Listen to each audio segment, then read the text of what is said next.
Hello friends, welcome to winning மகா சமையல். இன்றைக்கி நம்ம சேனலில் ஒரு சூப்பரான சிம்பிளான வாழை மீன் வறுவல் எப்படி பண்ணுறதுன்னு பார்க்கலாங்க. வாங்க வீடியோக்குள்ளே போகலாம். இந்த சிம்பிளான வறுவலை பண்ணுறதுக்கு தேவையான பொருட்களை பார்க்கலாம் வாங்க. 1/2 கிலோ வாழை மீனை கட் பண்ணி க்ளீன் பண்ணி எடுத்து வச்சுருக்கேன். சின்ன டேபிள் ஸ்பூனில் 1/2 டேபிள் ஸ்பூன் மஞ்சள் தூள், 2 டேபிள் ஸ்பூன் குழம்பு மிளகாத்தூள் எடுத்து வச்சுருக்கேன். 1/2 டேபிள் ஸ்பூன் சால்ட் எடுத்து வச்சுருக்கேன். மீன் வறுவல் மசாலா 2 டேபிள் ஸ்பூன் எடுத்து வச்சுருக்கேன். ஒரு சின்ன துண்டு புளியே இது மாதிரி கரைச்சி எடுத்து வச்சுருக்குறேங்க. இந்த புளி தண்ணி வந்துட்டு 2 டேபிள் ஸ்பூன் இருக்குங்க.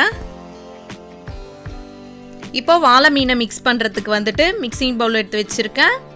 இதில் மஞ்சள் தூள், குழம்பு மிளகாத்தூளை சேர்த்துக்கலாம். சால்ட்டு சேர்த்துக்கலாங்க. இதை கூடவே மீன் வறுவல் மசாலாவையும் சேர்த்துக்கலாம். இப்போ கரைச்சி எடுத்து வச்சிருக்கிற புளி தண்ணியை சேர்த்துக்கலாங்க. இதை கூடவே நார்மல் வாட்டரும் கொஞ்சம் சேர்த்து மீனில் மசாலா ஓட்டுற பதத்துக்கு இந்த மசாலாவை நல்லா கலந்து விட்டுக்கலாங்க.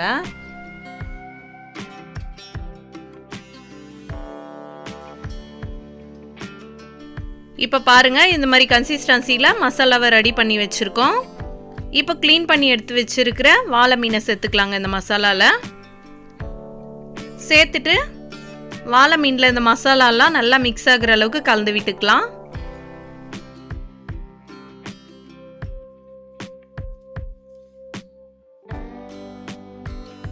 இப்போ இந்த மசாலா வந்துட்டு மீனில் மிக்ஸ் ஆகிற அளவுக்கு கலந்து விட்டாச்சுங்க. தட்டை போட்டு மூடி 30 நிமிஷம் கிட்ட இப்படியே ஊற விட்டுடலாங்க. இப்போ 30 நிமிஷம் கழிச்சு பாருங்கள், மீனில் மசாலா நல்லா ஊறி வந்திருக்கு. இப்போ இந்த மீனை எண்ணெயில் போட்டு பொரிச்சு எடுக்கிறதுக்கு ஸ்டவ் ஆன் பண்ணி கடாயை வச்சுருக்கோங்க. இப்போ மீனை பொரிச்சு எடுக்கிறதுக்கு தேவையான அளவு எண்ணெய் ஊற்றிக்கலாம்.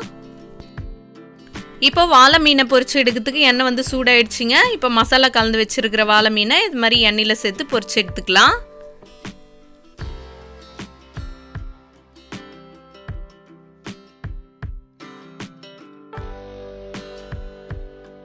இப்போ ஸ்டவ் வந்துட்டு மீடியத்தில் வச்சுட்டு தட்டு போட்டு மூடிடலாங்க. இப்படியே 3 நிமிஷம் கிட்ட குக் ஆகிடுங்க. 3 நிமிஷம் கழித்து தட்டு ஓப்பன் பண்ணி மீன் எல்லாத்தையுமே இது மாதிரி திருப்பி விட்டுக்கலாம்.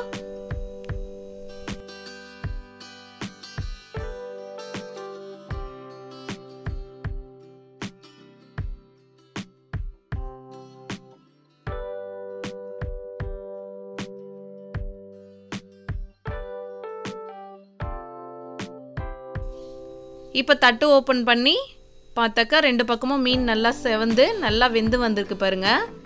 இந்த ஸ்டேஜில் எண்ணெயை எடுத்துட்டு மீனை ஒரு பாத்திரத்தில் மாற்றிக்கலாங்க.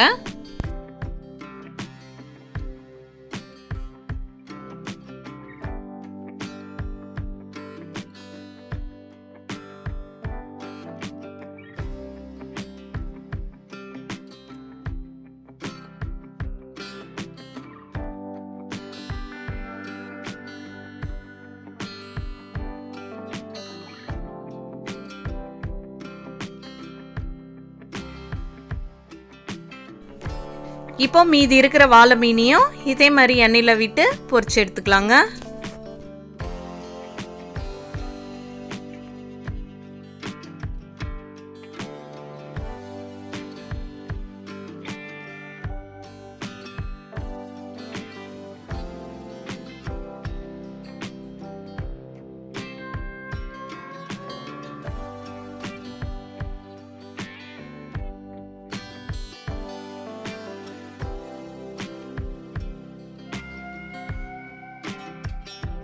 நார்மலாக வந்துட்டு வாழை மீன் கருவாடு சாப்பிட்ருப்போமுங்க.